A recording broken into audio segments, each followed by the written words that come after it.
आखिर राम मंदिर के निर्माण में ऐसा क्या मिला जिसकी इतनी ज्यादा चर्चा हो रही है? जब नासा के वैज्ञानिकों को इन चीजों के बारे में पता चला तो वह भी हैरान रह गए। और सबसे बड़ी बात की, जब आपको इनके बारे में पता चलेगा तो आपके भी रोंगटे खड़े हो जाएंगे। एक बात और की, इस वीडियो को देखने के बाद आप भी अपने आप पर हिंदू और सनातनी होने पर बहुत ज्यादा गर्व करोगे। आखिरकार कई सालों के इंतजार की घड़ी अब खत्म हो चुकी है और राम मंदिर भी बनकर तैयार हो चुका है। अब लोग 22 जनवरी का इंतजार कर रहे हैं, क्योंकि इस दिन की भारत के लोगों को ही नहीं बल्कि दुनिया के लोगों को इंतजार है। लोग राम लल्ला की स्थापित होने वाली मूर्ति को देखकर झूम उठेंगे, क्योंकि इस दिन के बाद राम मंदिर के दरवाजे हमेशा के लिए भक्तों के लिए खोल दिए जाएंगे। इस मूर्ति को बनवाने के लिए देश के 3 सबसे बड़े मूर्तिकारों को बुलवाया गया है, और जो भी भक्त इस ऐतिहासिक पल को अपनी आंखों से निहारेगा वह जीवन मरण के बंधन से मुक्त हो जाएगा। क्योंकि यह तो आपको पता ही होगा कि 22 जनवरी 2024 को राम मंदिर में रामलाल की मूर्ति की प्राण प्रतिष्ठा होगी।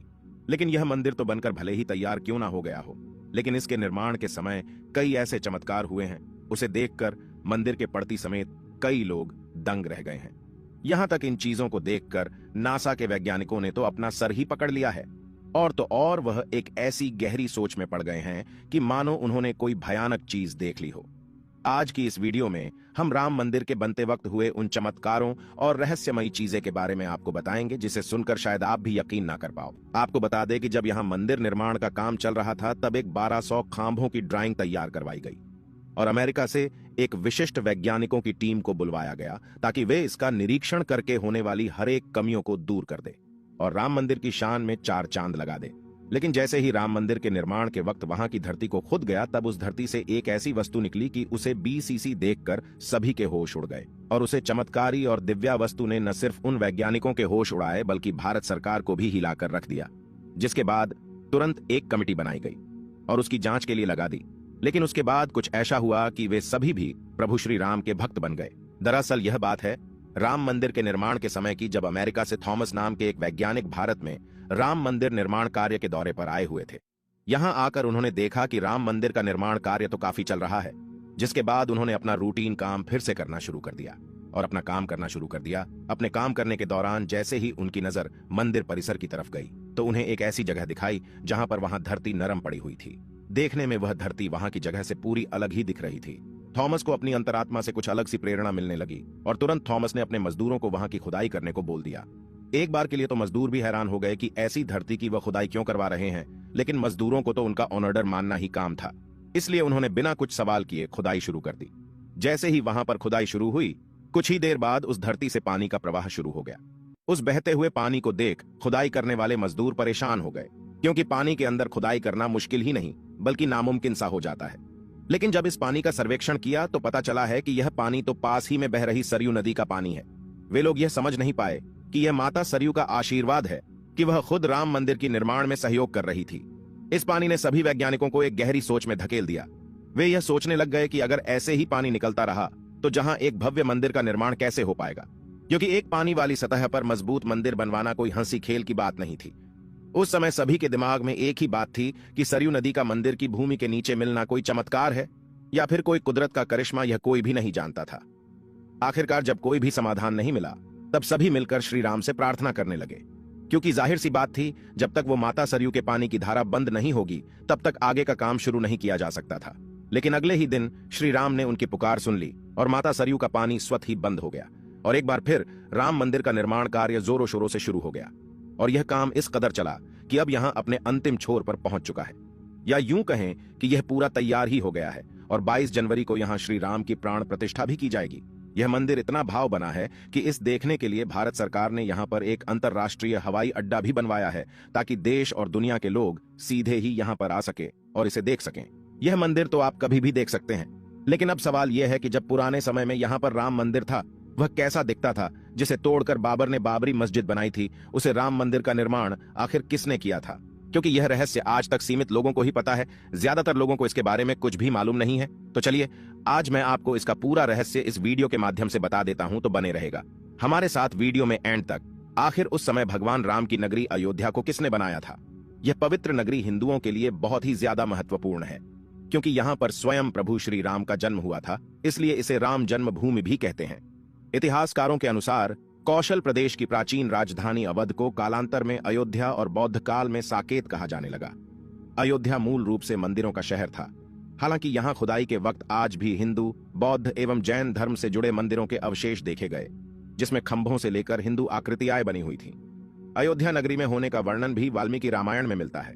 कहते हैं कि भगवान श्री राम के जल समाधि लेने के पश्चात अयोध्या कुछ काल के लिए उजाड़ सी हो गई थी, लेकिन उनकी जन्मभूमि पर बना महल वैसे का वैसा ही था। भगवान श्री राम के पुत्र कुश ने एक बार पुण्य राजधानी अयोध्या का पुनर्निर्माण कराया। इस निर्माण के बाद सूर्यवंश की अगली 44 पीढ़ियों तक इसका अस्तित्व आखिरी राजा महाराजा बृहदबल तक अपने चरम पर रहा। कौशल राज बृहदबल की मृत्यु महाभारत युद्ध में अभिमन्यु के हाथों हुई थी। महाभारत के युद्ध के बाद अयोध्या उजड़ सी हो गई, मगर श्री राम जन्मभूमि का अस्तित्व फिर भी बना रहा। इसके बाद यह उल्लेख मिलता है कि ईसा के लगभग 100 वर्ष पूर्व उज्जैन के चक्रवर्ती सम्राट विक्रमादित्य एक दिन आखेट करते करते अयोध्या पहुंच गए। थकान होने के कारण अयोध्या में सरयू नदी के किनारे एक आम के वृक्ष के नीचे वे अपनी सेना सहित आराम करने लगे। उस समय यहाँ घना जंगल हो चला था, कोई बसावट भी यहाँ नहीं थी।